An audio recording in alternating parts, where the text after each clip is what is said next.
Mga kalingap, suportahan natin ang Teacher N, isang kalingap reactor ng Kalingap Radyo Balitaan, Teacher N YouTube channel.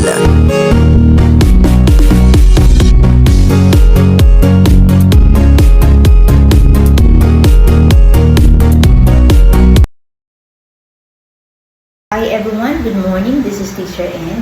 And for today's video, gusto ko lang gawa ng reaction tungkol dito sa mga napapanahong issue tungkol dito kay Kalingap Edo na may mga nagsasabi na i-aansab daw itong si Kalingap Edo.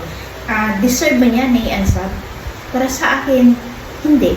Dahil wala naman siyang ginawang kasalanan. Diba? Siya ay kumbaga nagbigay lamang ng payo dito kay Arjin. So, bakit siya kailangang i-ansab?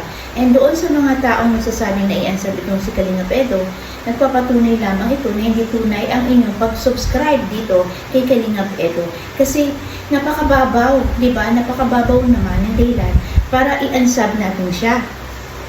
Para sa akin, napakababaw talaga. Hindi ganoon kalalim yung dahilan, hindi ganoon kalaki yung ginawa ni Kalingap Edo para husgahan siya, para sabihan siya ng mga masasakit na salita, para sabihan siya na i-ansab siya. Ngayon, we have the right, di ba? Lahat tayo may mga karapatan bilang tao. So, kung feel ninyo na i-ansab itong si Kalingap Edo, kung yan ang makakapagpasaya sa inyo, di gawin nyo na lang. Huwag na lang kayo magsalita at ma-hurt pa itong si Kalingap Edo. Bakit pa kailangan sabihin? Just do it, guys. Diba? So, ako yung nasasaktan na ginagamit nito ninyo si Kalingap Edo na wala namang ginagawang mali sa inyo. Diba? Kung iisipin natin, kung aanalisahin natin, himay-himay din natin ang bawat sitwasyon. Wala pong ginawang mali itong si Kalingap Edo.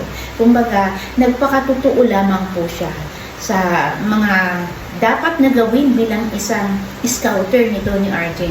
So kung nababa siya dahil sa kanyang pagbibigay ng mga payo dito kay Arjin, sa pagiging totoo lang ni Kalingap Edo, ay kayo po ang nagkakamali at hindi po si Kalingap Edo. Dahil tama po ang kanyang ginawa, tama ang kanyang mga hakbang na ginawa para mapayuhan ng tama itong si Arjin. Ngayon kung i-answer ninyo siya, nasa sa inyo na po yan, wala po tayong magagawa dyan. Kasi lahat po tayo ay may mga karapatang gawin kung ano ang mga bagay na makakapagpapasaya sa atin dahil we have the right, we have the freedom to do whatever we want. So, syempre, kung alam nyo na para sa inyo magiging masaya kayo dahil sa pag-ansab dito kay Edo, then just do it, guys.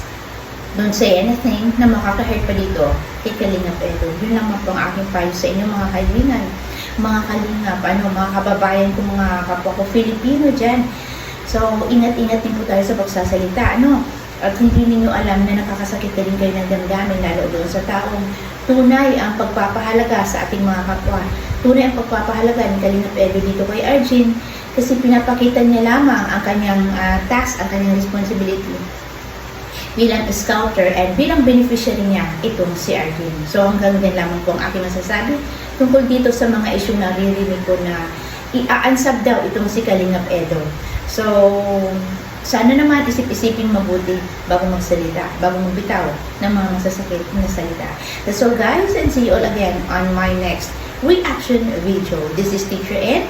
And ayan, shoutout sa aking natambahal sa Kalingap Radyo Balitaan, sa Tindang Kimi, and sa Kuya Noli, syempre. And syempre, shoutout kay Kuya Val Santos Matubang, kay Ate Edna, and kay Kalingap Rob. And sa lahat po ng mga ambassadors ng Landing Pad, and syempre sa mga deputy na din. So ayan, guys, gusto ko lang shout out syempre ang lahat ng aking mga estudyante and mga co-teachers na nanonood din sa aking channel. So guys, bye everyone, and God bless us. Bye!